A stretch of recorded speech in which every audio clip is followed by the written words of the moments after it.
यदि ज़्यादा ही खुश हो रहे हो, यदि मुझे और कुछ देना चाहते हो, पहला एक दे दिया, पहला मांगा तुमने, अच्छे लोगों की बात कर रहा हूं, उन लोगों की चर्चा नहीं करूंगा जो कहते हैं भगवान पापा की पूरी संपत्ति मुझे ही मिल जाए। भाई अरे नहीं, उसको तो वो तो बेकार आदमी है। नहीं, अच्छे लोगों की बात कर रहा हूं, जिनके मन में आज ये भाव आ गया कि महाराज मेरा भाव है कि मैं जिंदगी में अपने खर्चे स्वयं की कमाई से करूं, पापा की वसीयत नहीं।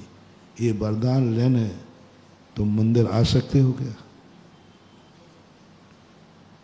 मैं तुम्हें एक दिन भगवान बना दूंगा, मैं तुम्हें ऐसी शक्ति दिला दूंगा कि तुम्हें संसार में किसी की जरूरत नहीं पड़ेगी। शुरुआत कर रहा हूं। क्या तुम ये आशीर्वाद लेने को तैयार हो? क्या श्रीफल लेके आ सकते हो? क्या गुरु से कह सकते हो महाराज आशीर्वाद दो, मेरी जिंदगी में मुझे पिता की वसीयत की जरूरत नहीं रहे, उसके सहारे मैं ना जीऊं, वो वसीयत के लिए मेरे खर्च में, पिता की वसीयत मेरे द्वारा खर्च ना होवे, पिता की वसीयत मेरे काम ना आवे। रिपीट करो, पिता की वसीयत मेरे काम ना आवे, इसके लिए एक दिन कौन शांति धारा कराएगा? शांति धारा कराना है, मैं कराऊंगा।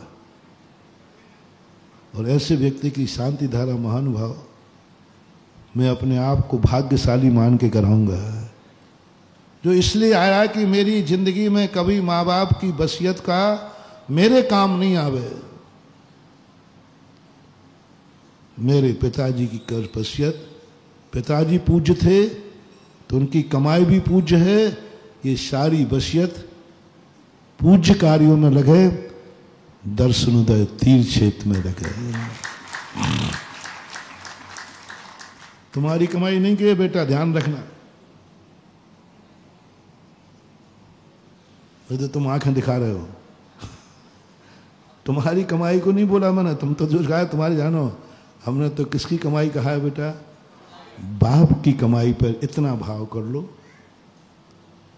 बाप की कमाई पर, चाहे वो मकान हो, चाहे पैसा हो, चाहे सोना चांदी हो, बस एक ही बात करो, यदि मैंने पापा को पूज्य माना है, मम्मी पापा मेरे पूजनीय हैं, मैंने उनके पैर छुए हैं, उन्होंने मुझे आशीर्वाद दिया है और मेरे आदरणीय हैं, तो हे भगवान बस एक ही कार्य चाहता हूँ, उनकी वसीयत मेरे काम नहीं आए, उनकी सारी वसीयत धर्म के काम आए, परमार्थ के काम आए, परोपकार के काम आए, क्योंकि शताम परोपकाराय शताम विभूति।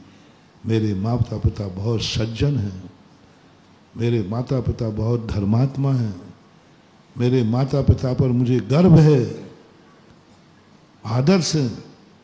परोपकार आए शताम विभूति, और सज्जन पुरखों की विभूति धर्म और परोपकार के लिए होती है। ये भावना का एक दिन शांति धारा कराना, पूरी करने के लिए एक दिन भगवान के सामने प्रार्थना करना है, हो सके तो मेरे से भी कर लेना। महाराज आपसे तो नहीं करूंगा, क्योंकि आपसे कही तो वो सही सही हो जाएगी, सही में हमें वो तो पक्का है। भगवान को तो धोखा दे दोगे बेटा, गुरु को धोखा नहीं दे पाओगे, क्योंकि जैसे ही तुमने कहा और उसने माइक से दान की घोषणा कराई, भगवान तो बेचारा चुप बैठ जाता है। गुरु के सामने तो फिर भूल गया तो रजिस्ट्री हो गई।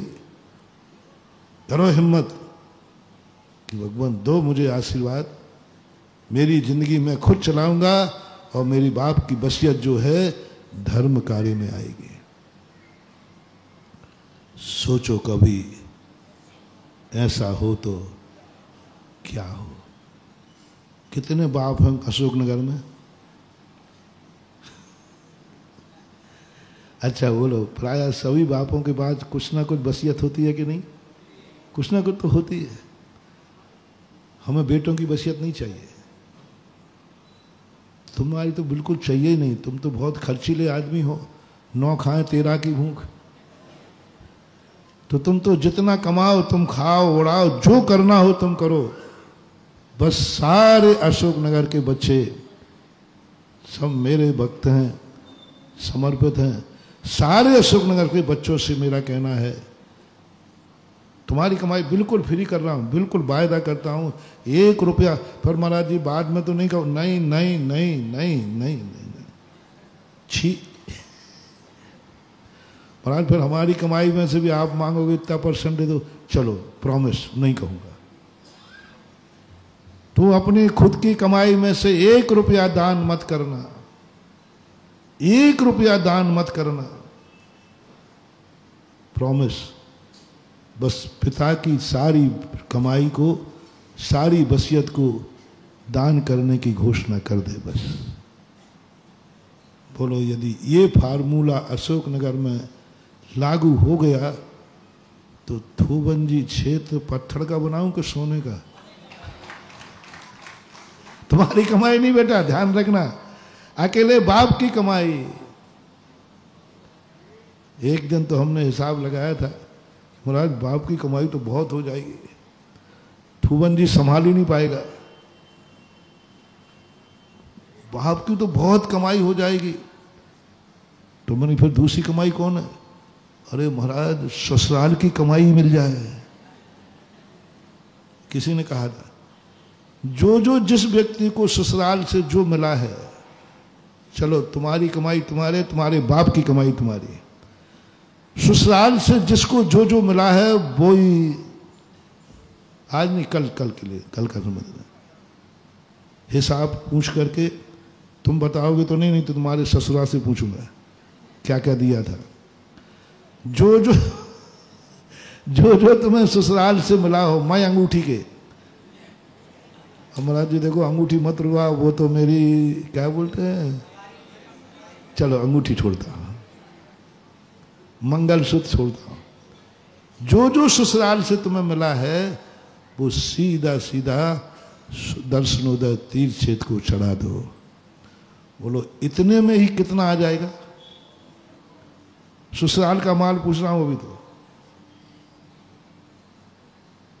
उस पर भी तुम्हारी नीयत खराब, उसको भी पछा गए, उस पर भी नीयत खराब, उस पर भी जिंदगी भर पत्नी को टोकते हो, तेरे बाप ने कौन सी जन्नत दे दी? अरे मूर्ख, यही है तुम्हारे भिखारी होने का लक्षण।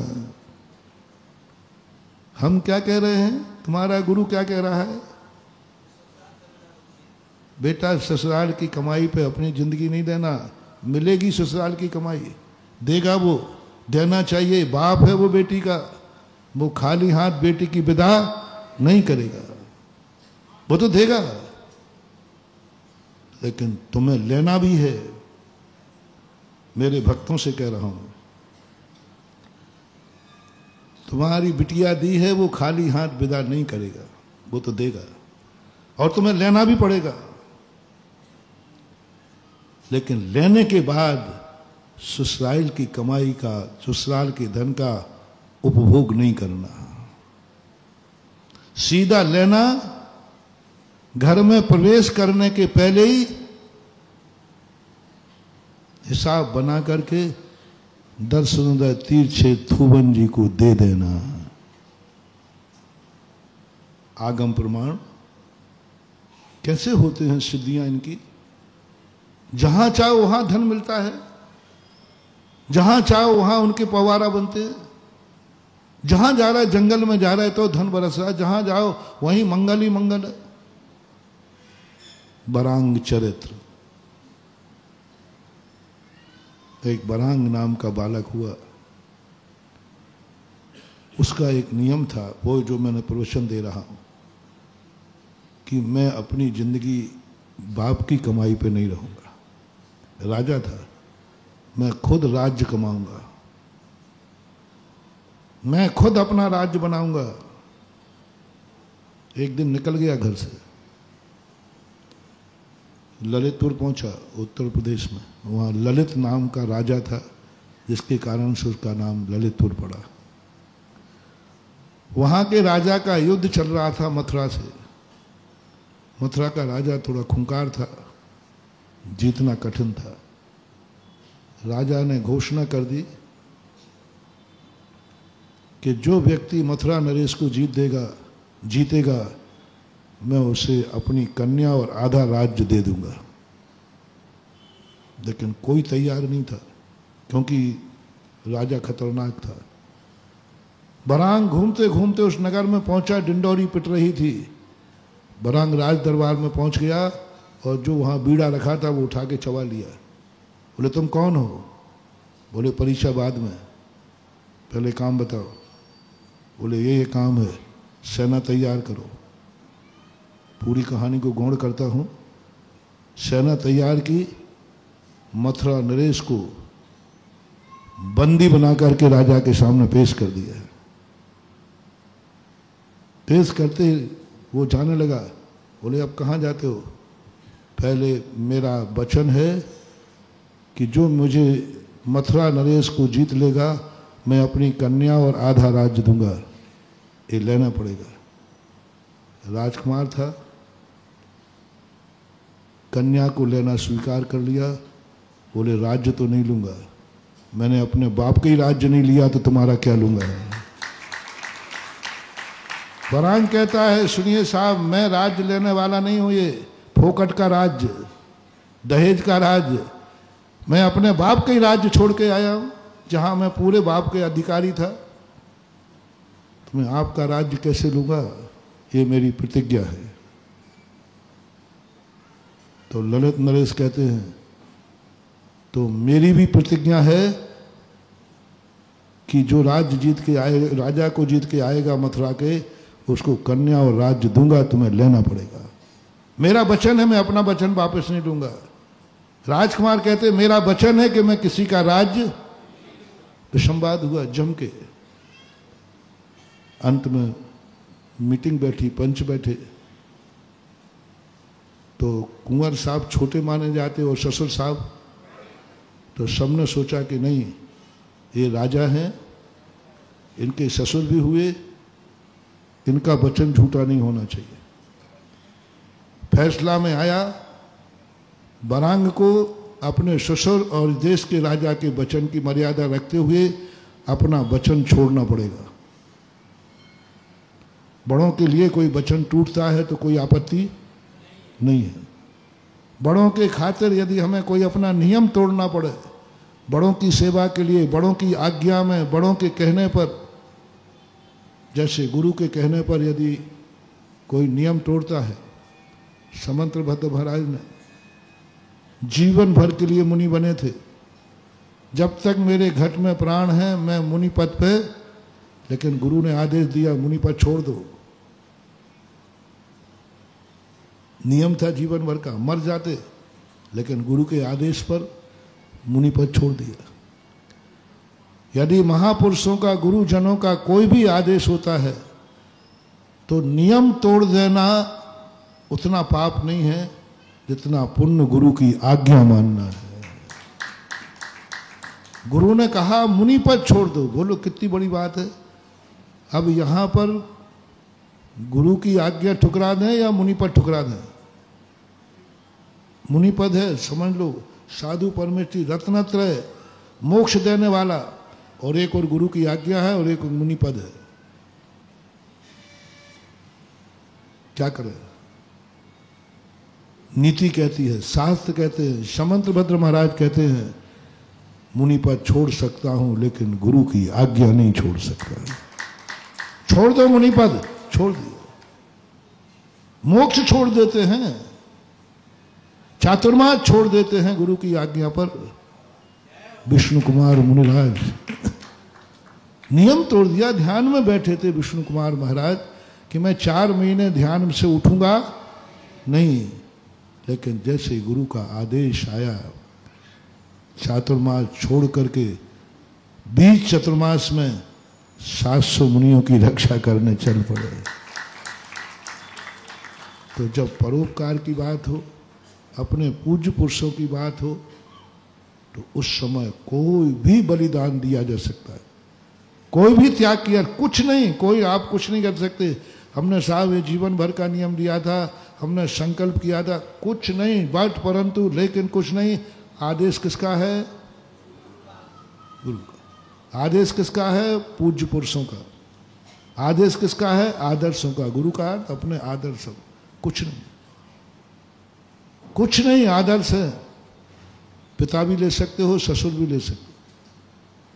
उनके लिए यदि हमें, उनके नियम के पालन के लिए यदि हमें नियम भी तोड़ना पड़े, तो तुम अपने अवभाग्य समझना। समंत भद्र महाराज ने मुनि पद छोड़ा, गुरु आज्ञा मानी, अवभाग्य माना। भले मुनि पद छूट गया तो छूट गया, लेकिन गुरु की आज्ञा का पालन करने का सौभाग्य मिल गया। गुरु की आज्ञा पर मुनि व्रत दांव पर लगा दिया। कितना बड़ा त्याग, कितना बड़ा त्याग। कोई नियम नहीं होते बड़ों के सामने, उनकी आज्ञा ही नियम है। सबसे बड़ा नियम क्या है? आज्ञा ही नियम है। तो निर्णय हुआ, तो बरांग ने कहा मेरे नियम का क्या होगा? तुम बड़ों की नियम के पालन करने के लिए हम तोड़ोगे तो तुम्हें नियम तोड़ने का कोई दोष नहीं लगेगा। सब विचार लोग बैठे थे, नीतिक लोग बैठे थे। अंत में बरांग झुकना पड़ा। बड़ों के सामने तो झुकना ही पड़ेगा, झुकना पड़ा।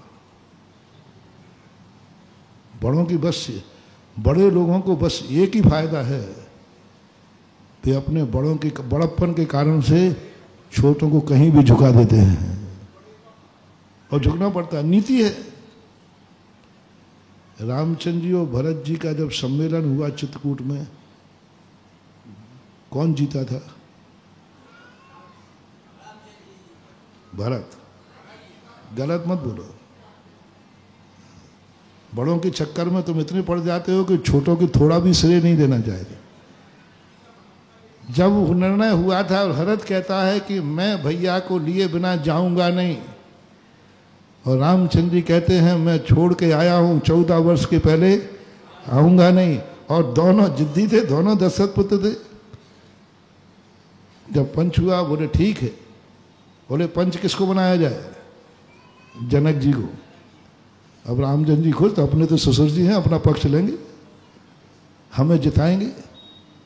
लेकिन जनक जी तो न्याय की गद्दी पर बैठ के उन्होंने कहा नहीं, इधर सवाल अयोध्या का है, यहां सवाल वचन का नहीं है, सवाल हजारों लोगों की रक्षा का है। और भगवान से भी बड़ी होती है भक्ति, भगवान से भी बड़ी होती है भक्ति। इसलिए भरत जीतता है। यानी रामचंद्र जी को अपना वचन तोड़कर अयोध्या वापस जाना चाहिए।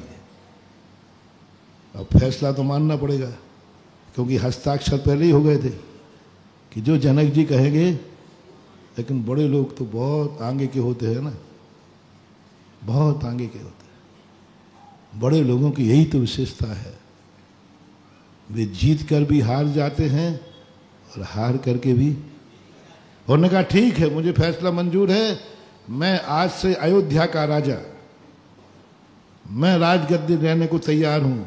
लेकिन मुझे डर है कि मेरी आज्ञा में आप लोग चलोगे कि नहीं, मेरी आज्ञा मानोगे कि नहीं।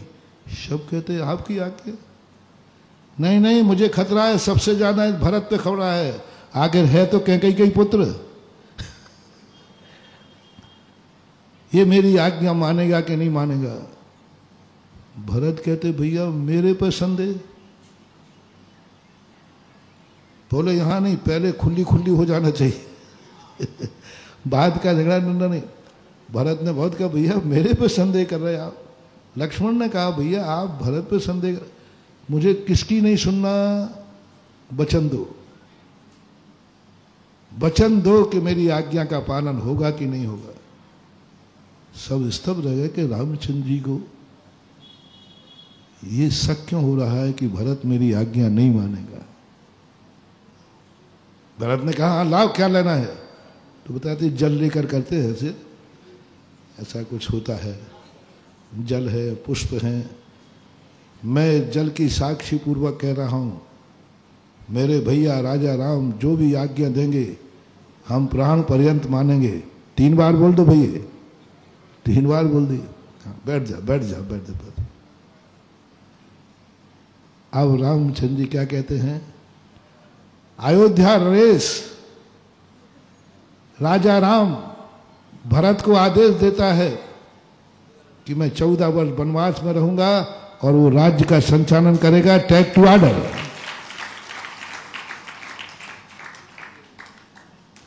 ये है महानता।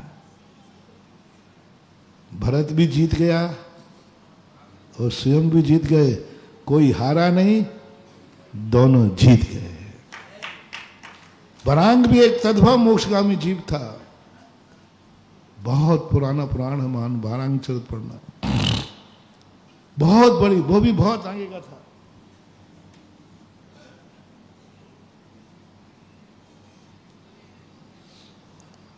पंचों का फैसला नहीं ठुकरा सकता वो, और वो भी जानता था कि नीति तो यही है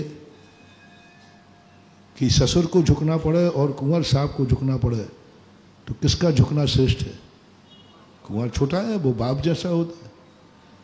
बोले मुझे स्वीकार है राज्य, आधा राज्य दीजिए मुझे, मैं लेता हूं। आधे राज्य की लिखा पड़ी हो गई। बोले अब ये आधा राज्य मेरा हुआ, मैं कुछ भी करूं। तुरंत बुला करके समाज को बुलाता है, मुझे जितना भी राज्य दिया गया है यह सारा राज्य मैं ललितपुर के चारों तरफ धर्म तीर्थ के लिए दान देता हूं, मैं भोगूंगा नहीं। बहुत बड़ा मोटिवेशन दे रहा हूं मानवा। उसने तुरंत घोषणा कर दी है जितना राज्य हमें मिला इससे ललितपुर के चारों तरफ तीर्थ बना दिए जाएं। देवगढ़, सिरोंजी, मदन जी, मदनपुर से चारों तरफ से तीर्थ बना दिए। बोलो सबकी बात रह गई क्यों नहीं? पूरा राज्य ले भी लिया और लेकिन भोगा नहीं। वो अशोकनगर के बरांगो कोई एक आज निकल आए शायद, पिता तो देंगे, वे तो मोही हैं। मैं पिता से दान नहीं बुलवा पाऊंगा क्योंकि वो तो तेरा बाप तो इतना कंजूस है कि चमड़ी जाए पर वो तो सब बेटे को दे के जाएगा। मैं बापों से कहूं कि तुम लोग कोई भी संपत्ति अपने बेटों को छोड़ के नहीं जाओगे, सब दान में दे के जाओगे तो 2 परेशानी हो जाएंगी। एक तो पिता का मोह है, दूसरा दुनिया क्या कहेगी, कैसा दुष्ट पिता है, बेटे को रोड पे खड़ा कर दिया और सारी संपत्ति दान में दे दी। पिता की बेइज्जती हो सकती है। यदि पिता अपने बेटे को कुछ भी ना दे, सारी संपत्ति दान दे दे, तो बोलो बाजार में उसकी अच्छी चर्चा होगी या बुरी? बुरी चर्चा होगी। शायद मैं भी उस चर्चा में शामिल हो जाऊं। बोले महाराज जी देखो ये बेटा है, ये हालत है बेचारे बेटे की, और बाप को दान देने की पड़ी, उसने सब दान दे दिया। तो मैं भी कहूँगा ये पिताजी ने अच्छा नहीं किया। कुछ तो नीति भी कहती है, पिता बेटे बेटियों को जन्म देने के बाद सारी संपत्ति दान में नहीं दे सकते। जब तक बेटे का जन्म नहीं हुआ तब तक दे सकते हैं। बेटे के जन्म होने के बाद सारी संपत्ति दान में नहीं दे सकते, ये नीति है। देते हैं तो वो अनैतिक है, गलत है। नीति न्याय कहती है नहीं, गलत कर रहे आप, हम कोई पाप नहीं कर रहा, दान में दे रहे, नहीं दे सकते। आपके बेटा है, उसका भाग देना ही पड़ेगा। तो इसलिए मैं तुम्हारे पापाओं को संकट में नहीं डाल रहा हूं। पापा दान में देगा, पहली बात तो वो देगा नहीं क्योंकि पक्का कंजूस है। दूसरा, उसे बेटे से मोह है, कि महाराज ऐसे थोड़ी दे दूंगा, कुछ तो बेटों को। तीसरा, उसकी बदनामी से डर है, नैतिकता है, क्योंकि वो जानता है कि मैं पिता हूं, मुझे अपना अंश उसे देना ही, नहीं तो बदनामी होगी। इसलिए मैंने आज कोई पिताओं को लाइन हाजिर नहीं किया, सब पिता फ्री हैं। थोड़ी वसीयत दो तुम अपने बेटों को। आज मैंने बेटों को रिमांडर पे लिया है। बेटा, पिता सारी संपत्ति दान दे दे, बेटों को ना दे तो बदनामी है। और बेटे को सारी संपत्ति मिले और बेटा फिर दान कर देवे तो इसमें भी बदनामी है क्या? बोलो। अरे इसमें तो जय जयकार है रे। तो बाप की जय जयकार हो गई कि बेटे को दे दिया, और बेटे की जय जयकार हो गई कि उसने दान दे दिया। इसलिए मैं प्रवचन देते समय मैं बहुत सावधान होकर देता हूं। इसलिए आज हमने पिताओं को रिमांडर पर लिया ही नहीं, चर्चा ही नहीं कि तुम तो फ्री हो, करो। बेटों से कहा तुम्हारी स्थिति क्या है, और पूरा दे दिया। पिता देगा, देना ही चाहिए। ससुर देगा, देना ही चाहिए। ससुर देगा, खाली हाथ बेटी की विदा करता है, अनैतिकता है। उसको अपने शक्ति प्रमाण बेटी के साथ देना ही पड़ेगा, देना ही चाहिए। इसलिए मैं ससुर साहब को कुछ भी नहीं कह रहा हूं, वो तो सब ले लें। मैं तो कुंवर साहब को रिमांडर पे ले रहा हूं। सुन रहे हो रे कुंवरो, कुमारो नहीं कि तुम एक शुरुआत करो। मेरे महाराज ने प्रवचन दिया है, मैं असहाय बनना चाहता हूं, समर्थ बनना चाहता हूं। मैं अपने ससुराल से जो कुछ भी मिला है उसका उपभोग नहीं करूंगा, पूरा का पूरा दान दे दूंगा। अशोकनगर में कितने कुंवर हैं?